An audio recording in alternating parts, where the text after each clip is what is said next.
Juj, na snehu to je paráda s takýmto e-bajkom.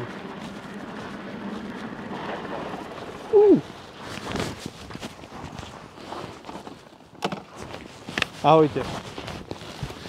Toto je Laoty FX 150, veľký 26 palcový e-bike s výkonom cca 1000 W, aj keď výrobca udáva 1500 W. Čiže je to také rozporúplné, ale ak chcete vedieť, či sa tento e-bike vôbec oplatí a aký vlastne výkon má tento e-bike, tak kľudne sa posaďte a pozrite si celú túto recenziu až do konca.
Poďme si teda predstaviť tento e-bike. Ak chcete vedieť, ako sa táto skladačka poskladá, pozrite si odporúčané video, kde uvidíte unboxing a nejaké tie úvodné základné nastavenia displeja tohto e-bajku. Poďme sa teda pozrieť najskôr na tieto veľké 26 palcové kolesa, ktoré sú 10 cm široké a tieto plášte sú od Panaraceru. Je to japonská firma, ktorá vyrába už asi nejakých 70 rokov komponenty a podľa mňa toto je taká veľká výhoda oproti tomu, čo má konkurencia ako Bezior X1000, Gunai MX-01 alebo Modo od Alfiny.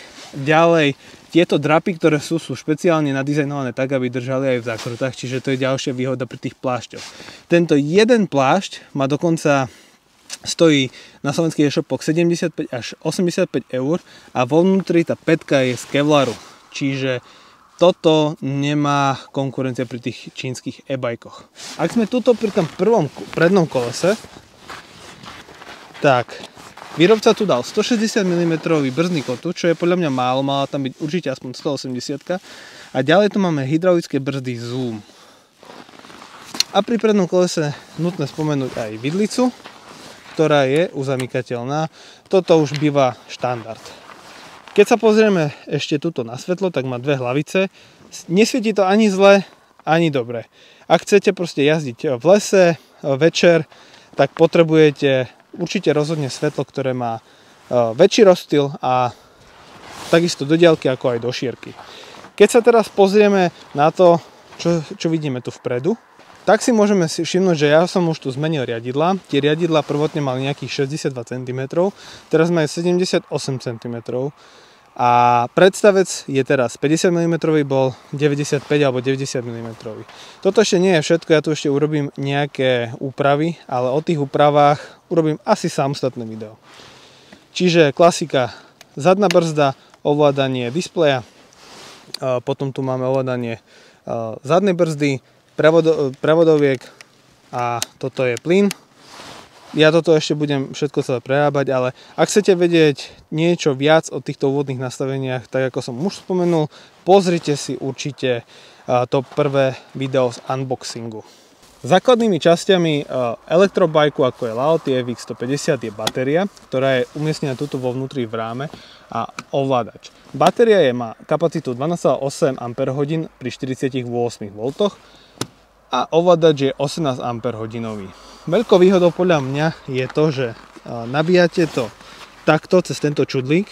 Iné fatbajky, ktoré som testoval, mali ten čudlík tuto a bol docela dosť problém, keď sa batéria vyberala, že ten čudlík mi proste ostával vo vnútri a dosť mi to vadilo. Teraz vám ukážem fičuru, ktorú som urobil, aby nehrkala baterka vo vnútri. To vám ukážem o chvíľočku, že najskôr sklopenie bicykla je také, že zatiahneme poistku. Robím vlastne tento pohyb. Takto sa tento bike zloží. Hop. A takto to ostane. No a teraz keď chcem vyťahnuť baterku, tak tu je taká poistka, z ktorú vlastne s kľúčom musím vyťahnuť, kľúček vyťahnem a baterka mi vyjde takto sama. No. A nakoľko baterka je hodne krátka, tak ja som tu vymyslel takú vec, že v balení bola takáto tvrdená pena, ktorú som tu prilepil o koniec, pretože tá baterka je krátka a ten rám ju bohate prevyšuje. Ono sa stávalo to, že keď som išiel po nejakom teréne, tak som počul také hrkanie, klepotanie. To isté som mal aj na Fido M1 Pro a to isté aj na Lauti FT5. Čiže potreboval som tu dať až 3 cm gumu, tak, aby to bolo dobré, aby to proste neklepalo. A potom ten zvuk úplne utichol a v podstate v teréne som už počul len ak tak prednú vidlicu. Ešte v prípade samotného výkonu kolobežky.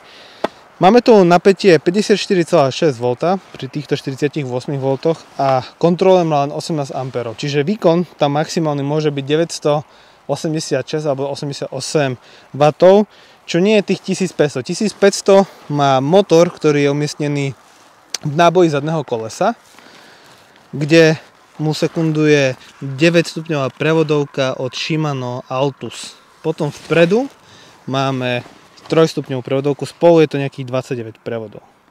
A posledná vec, aby som nezabudol, je so 165 mm vzduchový tlmič, ktorý ja osobne budem meniť, pretože je pre mňa strašne mäkký.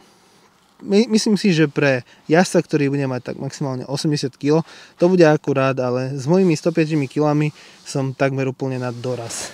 Čiže ja pravdepodobne urobím samostatné video s tými komponentami, ktoré som tam ďalej pridal. Tu je menší plastový blatník, ktorý som ešte pridal.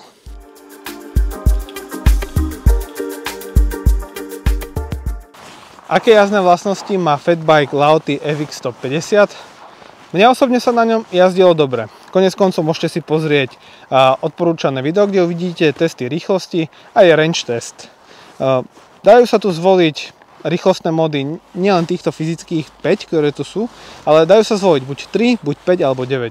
Maximálna rýchlosť tam vie byť plus minus tých 40 až 44 km za hodinu, podľa toho, aké sú vonku poveternostné podmienky. Mne sa podarilo na ňom ísť najviac 48 alebo 49 km za hodinu, ale mal som tam dosť silný vietor v chrbte.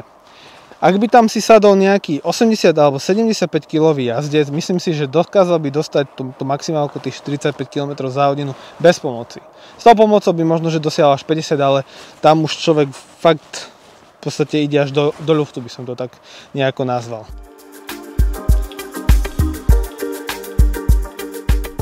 Dojazd je veľmi ťažké riešiť na týchto fatbikoch v takomto počasí. Teraz máme -2 alebo -1, ale keď som robil range test, tak bol strašne prudký severák s nárazmi vetra niekde okolo 40 km za hodinu. Mne sa na tom podarilo ísť s asistenčnými režimami nejakých 40 km dohromady, alebo respektíve 41. Ide o to, že mne počas toho testovacieho range testu fúkal protivietor asi pri 70% cesty a všetky kopčeky, ktoré som prešiel, boli v protivetre, čiže myslím si, že dosť to oslabilo to napätie baterky.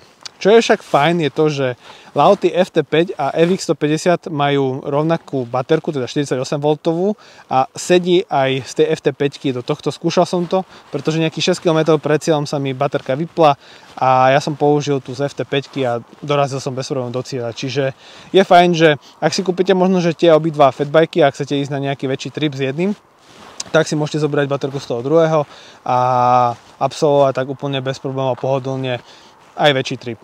Čiže za to palec hore. Určite sa k tomu range testu vrátim, pokiaľ nebude zima, ale niekedy v jari, keď budú ustálenejšie poveternostné podmienky.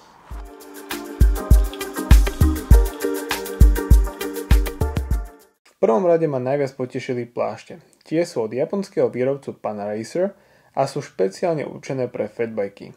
Vnútorná pätka je z kevlaru a drapaky sú špeciálne nadizajnované tak, aby bike lepšie držal v zákrutách.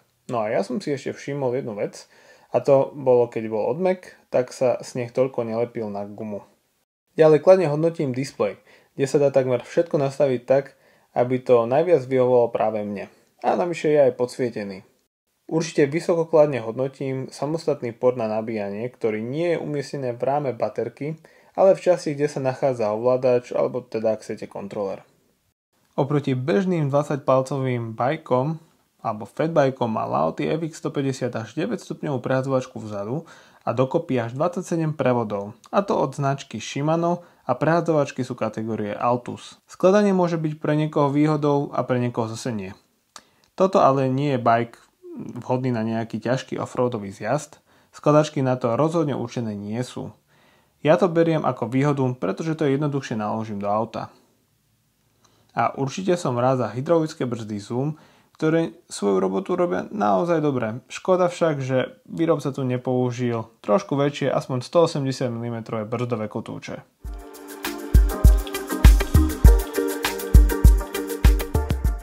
Najviac tu bude príliš mäkký zadný tlmič. HLT 100 je pružinový tlmič s efektom pruženia nejakých 1000 libier, kde výrobca píše, že zodpovedá hmotnosti do 80 kg. Ale čo s mojimi 105 kg, teda plus ešte oblečenie? Už mám na ceste nejaký 1500 librový a ak to stále bude málo, tak použijem 2000 librovú pružinu.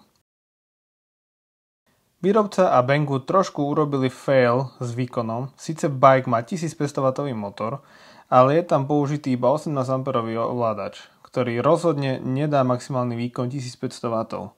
To by sa hodil naozaj silnejší ovládač, ale niečo mi hovorí, že tým utrpí trochu batéria na dojazde.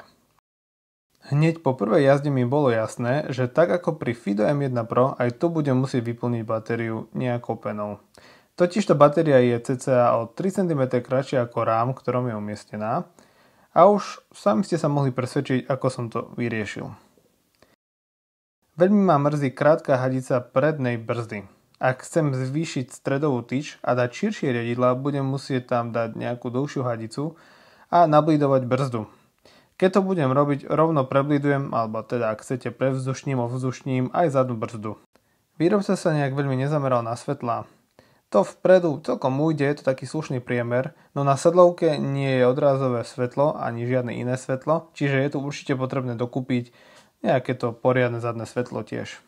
A ja tam určite dám aj nejaké lepšie vpredu.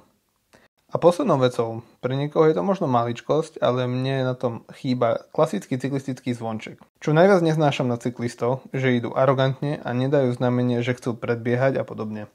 Za posledné roky sa mi osvedčil klasický zvonček, na ktorý všetci dobre reagujú. Bolo by naivné myslieť si, že takýto fatbike je vhodný na nejaký trail, zjazd alebo niečo podobného, pretože je to proste skladačka. Tie skladačky môžu mať problém v tom, že môže sa tam na nich niečo povoliť. To nehovorím tým, že sa tu aj niečo povolí, ale nemyslím si, že je to profesionálny bike. Tie stoja aj 10 000 a toto je v podstate desatina. Ale za tie peniaze podľa mňa dostanete úplne fajn bike na nejaké tie rekreačné, zjazdové veci a také nejaké miernejšie, menšie kopčeky. Takisto sa perfektne hodí do takého počasia, ako je teraz, čiže do snehu. Drží to dobre, tie veľké 26-palcové kolesa toho zvládnu o mnoho viac ako 20-palcové, čiže s týmto si naozaj človek užije. Hej. Treba tam urobiť pár drobností, asi tak ako na každej kolobežke, ktorú máte, tak tam si robíte tiež nejaké somariny. Myslím si, že tak ako ja som tu menil povedzme riadidla a predstavec, pretože mi to bolo strašne dopredu, tak teraz mi je to lepšie a ja tu robím ešte nejaké vylepšenie, aby to bolo ešte lepšie. Tak každý si buď e-bike alebo kolobežku robí alebo prerába podľa seba.